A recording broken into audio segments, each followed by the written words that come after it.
ভারত স্বাধীনতা লাভ করার পর এখনো পর্যন্ত যে সমস্ত শিক্ষা কমিশন গঠন করা হয়েছে তার মধ্যে কঠারি কমিশন ছিল একটি গুরুত্বপূর্ণ শিক্ষা কমিশন।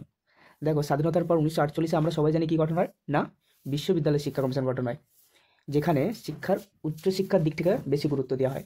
পরবর্তীকালে মুদালিয়া তথা মাধ্যমিক শিক্ষা কমিশন গঠন হয়, তাই তো? সেখানে কি করা হয় না, শিক্ষার মধ্যবর্তী স্তর অর্থাৎ মাধ্যমিক শিক্ষার স্তরটিকে বেশি গুরুত্ব দেওয়া হয়। কিন্তু জাতীয় স্তরে শিক্ষা ব্যবস্থার যথাযথ উন্নতি ও সংস্কার হয়নি।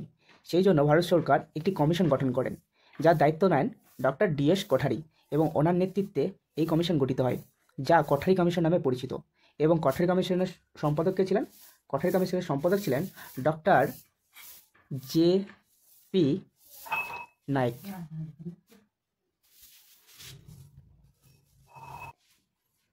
মোট 17 জন সদস্য ছিল। কমিশনে মোট 17 জন সদস্য ছিল, যেখানে ভারতীয় এবং বিদেশি সদস্য মিলেছিল। দেখো, বিদেশি সদস্য আমি নামগুলো দিয়ে রেখেছি, তোমরা একটু দেখে নেবে কে কে ছিল না। Mister H.L.. এলভিন, প্রফেসর রোজার রিভেলি ইত্যাদি ব্যক্তিবর্গ। বাকি তোমাদের নামগুলো একটু দেখে নেবে, ঠিক? দেখো, কমিশন কিন্তু 2 বছর তারা বিভিন্ন স্তরে শিক্ষা ব্যবস্থাকে পর্যালোচনা করে, এবং 1966 জুন তারা একটি রিপোর্ট পেশ করেন, এবং রিপোর্টের একটি শিরোনাম ছিল, কী ছিল না, শিক্ষা ও জাতীয় উন্নতি। ঠিক, তাহলে শিরোনামটি কী ছিল? শিরোনামটি ছিল শিক্ষা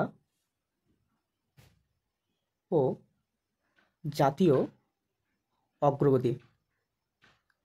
শিক্ষা ও জাতীয় অগ্রগতি নামে একটি শিরোনাম তারা প্রকাশ করেন তাদের রিপোর্টটি। ঠিক, এবং কমিশন এই রিপোর্ট পেশ করার জন্য তারা 12টি টাস্কফোর্স ও 7টি ওয়ার্কিং গ্রুপ নিয়ে কাজ করেন। ঠিক, তাহলে কমিশন কয়টি মোট টাস্কফোর্স নিয়ে কাজ করেছিল না, 12টি, এবং 7টি ওয়ার্কিং গ্রুপ নিয়ে কাজ করেন, এবং তারপর তারা রিপোর্ট জমা দেন। এতটুকু বোঝা গেল। তাহলে কোঠারি কমিশন কেন বলা হয় না, ডক্টর ডি.এস. কোঠারির নেতৃত্বে এই কমিশন গঠন করা হয়েছিল বলে। হ্যাঁ, 1964-তে এটি গঠন করা হয়, এবং 1966-তে 29 জুন তারা রিপোর্ট পেশ করে। বোঝা গেল। মোট সদস্য ছিল কতজন না, মোট সদস্য ছিল 17 জন। ঠিক, কমিশনের উচ্চশিক্ষার যে সমস্ত লক্ষ্যগুলো দিয়েছিল সেগুলি আমরা একটু আলোচনা করব। দেখো, কোঠারি কমিশনের মধ্যে শিক্ষার লক্ষ্য কী কী হওয়া উচিত, অর্থাৎ শিক্ষা ব্যবস্থা কেমন হবে যার দ্বারা শিক্ষার্থীর মধ্যে আমরা একটা আদর্শ নাগরিক হিসেবে তৈরি করতে পারি। ঠিক, তাহলে শিক্ষার লক্ষ্য হবে আদর্শ নাগরিক, উৎপাদনমুখী। শিক্ষা ব্যবস্থাকে এমনভাবে তৈরি করতে হবে যে শিক্ষা গ্রহণ করে শিক্ষার্থীরা উৎপাদনমুখী হয়ে ওঠে, অর্থাৎ শিক্ষা ব্যবস্থায় শিক্ষা লাভ করার পর সে যেন পরবর্তীকালে কোনো রকম চাকরি বা কোনো রকম ব্যবসা করতে পারে, হ্যাঁ, তারা উৎপাদন করতে পারে। ঠিক আছে, অর্থাৎ শিক্ষাকে কার্যকরী করতে হবে ব্যবহারিক দিক থেকেও। তারপর দেখো, জাতীয় আয় বৃদ্ধি। শিক্ষার্থী উৎপাদন যদি মুখী হয়ে ওঠে তাহলে তার আয় বাড়ছে। যখনই একজন শিক্ষার্থী কোনো একটা চাকরিতে বা কোনো একটা কর্মে প্রবেশ করে, হ্যাঁ, তার জীবনের মানের বৃদ্ধির সাথে সাথে, হ্যাঁ, দেশেরও মানের বৃদ্ধি হয়। কীভাবে হয় না, আমি ধরো একটা চাকরি করলাম, সেই চাকরি করার পর আমাকে একটা সরকারকে ট্যাক্স দিতে হয়। হ্যাঁ, যত ট্যাক্স পেয়ার ব্যক্তি বা নাগরিক সংখ্যা বাড়বে তত কী হবে, তত তো জাতীয় আয় বাড়বে না। ঠিক, বোঝা গেল। তারপর দেখো, ঐক্য স্থাপন একটি গুরুত্বপূর্ণ। কমিশন লক্ষ্য করে যে ভারতবর্ষে বিভিন্ন রকমের ভাষা আছে, হিন্দি, বাংলা, আমরা বাঙালিরা বাংলা ভাষায় কথা বলি, তারপর তেলেগু, হ্যাঁ, আরও ভাষা আছে, কান্নাড়া ভাষা, মালায়ালাম ভাষা। তাহলে আমাদের ভাষাগত দিক থেকে, আমাদের কালচার বা সাংস্কৃতিক দিক থেকে, আমাদের রীতিনীতির দিক থেকে আমরা কিন্তু বিভিন্নতা একটা রয়েছে আমাদের মধ্যে, কিন্তু তা সত্ত্বেও আমাদেরকে একজোট বা আমাদেরকে ঐক্যবদ্ধ করে তোলার জন্য আমাদের কিন্তু শিক্ষা সেই ধরনের গঠন করতে হবে। অর্থাৎ যে শিক্ষায় শিক্ষাবান করে আমরা নিজেদের মধ্যে একটাই জাতি বলে নিজেদেরকে প্রতিস্থাপন করতে পারি, তা হলো ভারতীয় বলে। হ্যাঁ, শিক্ষা ব্যবস্থা হবে ঐক্য স্থাপনের শিক্ষা ব্যবস্থা। কমিশন এইভাবে শিক্ষার লক্ষ্যগুলিকে স্থির করেছিল। তারপর চারিত্রিক গুণাবলী, আদর্শ চারিত্রিক গুণাবলী বিশিষ্ট সম্পন্ন ব্যক্তি গড়ে তুলতে হবে। সংস্কৃতির প্রতি শ্রদ্ধা, অর্থাৎ প্রত্যেক ব্যক্তি তার নিজের প্রতি যে সংস্কৃতি, হ্যাঁ, তার রীতিনীতি, তার প্রতি শ্রদ্ধা করতে হবে, তাকে সংরক্ষণ করতে হবে, এবং পরবর্তীকালে সসম্মানে তাকে আগিয়ে নিয়ে যেতে হবে গর্বের সাথে। ঠিক, বৃত্তিমুখী হিসেবে গড়ে তোলা। বৃত্তিমুখী অর্থাৎ শিক্ষা ব্যবস্থায় শুধুমাত্র তাত্ত্বিক দিকটাকে গুরুত্ব না দিয়ে ব্যবহারিক দিকগুলোকে গুরুত্ব দিতে হবে। অর্থাৎ হাতে কলমে কাজ শেখাতে হবে, বিভিন্ন রকম টেকনোলজি, হ্যাঁ, কারিগরি বিদ্যাকে অন্তর্ভুক্ত করতে হবে পাঠ্যক্রমের মাধ্যমে, যার ফলে শিক্ষার্থী পরবর্তীকালে যে কোনো কর্মে তাদের দক্ষতা প্রথমের দিক থেকে অর্জন করে থাকে। অর্থাৎ শিক্ষা জীবনেই সেই দক্ষতাগুলো অর্জন করে রাখতে পারে, যে কোনো কারিগরি বিদ্যা থেকে, আর্ট থেকে, যার ফলে কি সহজেই তারা শিক্ষার থেকে বেরিয়ে এসে যে কোনো একটি কাজে তারা প্রবেশ করতে পারে। তাহলে এগুলো লক্ষ্য আরও ছিল, আরও আছে অভ্যাস গঠন, হ্যাঁ, নেতৃত্ব দানের শিক্ষা, এই জিনিসগুলো আছে শিক্ষার লক্ষ্য হিসেবে কমিশন সুপারিশ দিয়েছিলেন। লক্ষ্যর মধ্যে এগুলি একটু বেশি ইম্পর্টেন্ট, হ্যাঁ, এগুলোই কম বেশি আছে পরীক্ষাতে, দেখে নেবে তোমরা একটু। ঠিক আছে, তারপর চলো শিক্ষার কাঠামোটা দেখা যাক। কমিশন শিক্ষার কাঠামো হিসেবে কী সুপারিশ করেন।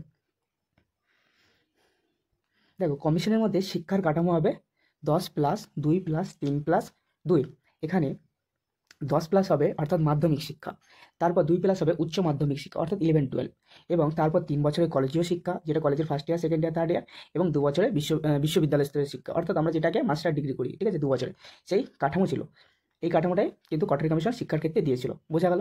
তাহলে 10 বছর পর্যন্ত হবে মাধ্যমিক শিক্ষা, তারপর 2 বছরের উচ্চ মাধ্যমিক অর্থাৎ 11-12, তারপর 3 বছরের কলেজীয় শিক্ষা, কলেজের ফার্স্ট ইয়ার, সেকেন্ড ইয়ার এবং থার্ড ইয়ার, এবং 2 বছরের মাস্টার ডিগ্রি। এটা ছিল কমিশনের শিক্ষার কাঠামো। বোঝা গেল? তাহলে এখানে কিন্তু প্রশ্ন আছে যে কঠারি কমিশনের তথা জাতীয় শিক্ষানীতির কাঠামোটা কী বলো? তখন আমাদের শিক্ষানীতির কাঠামো কী হবে? 10+2+3+2। বোঝা গেল? চলো দেখো, শিক্ষার মাধ্যম এটি একটি গুরুত্বপূর্ণ বিষয় কিন্তু। শিক্ষার মাধ্যম অর্থাৎ শিক্ষার্থীরা কোন মাধ্যমে আমরা শিক্ষা গ্রহণ করব, সেই ক্ষেত্রে কমিশন কিন্তু একটি সূত্র প্রকাশ করেছিল, সেটা হলো ত্রিভাষার সূত্র।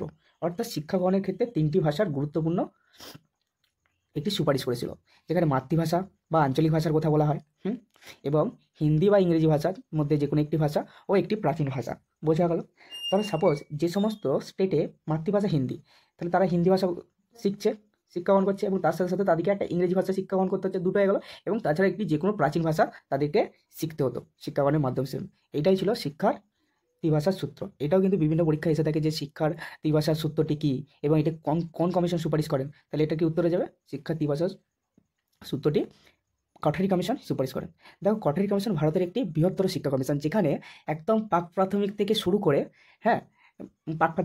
করে একদম বিশ্ববিদ্যালয় স্তরের শিক্ষার বিভিন্ন দিকের লক্ষ্য, তার কাঠামো, তার প্রতিষ্ঠান, ঠিক আছে, এই সমস্তগুলোকে সুপারিশ করেছিল। তো পুরোপুরি প্রত্যেকটা টপিককে আমাদেরকে কভার করা এই ছোট্ট ভিডিওর মধ্যে কিন্তু সম্ভব নয়।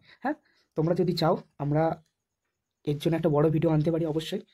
তবে কঠারি কমিশনের যে কোনো পরীক্ষায়, অর্থাৎ টিচিং রিলেটেড যে কোনো পরীক্ষায় যে গুরুত্বপূর্ণ প্রশ্নগুলো আসে এবং সেগুলো আমরা এই ভিডিওর মধ্যে আলোচনা করলাম, ঠিক আছে।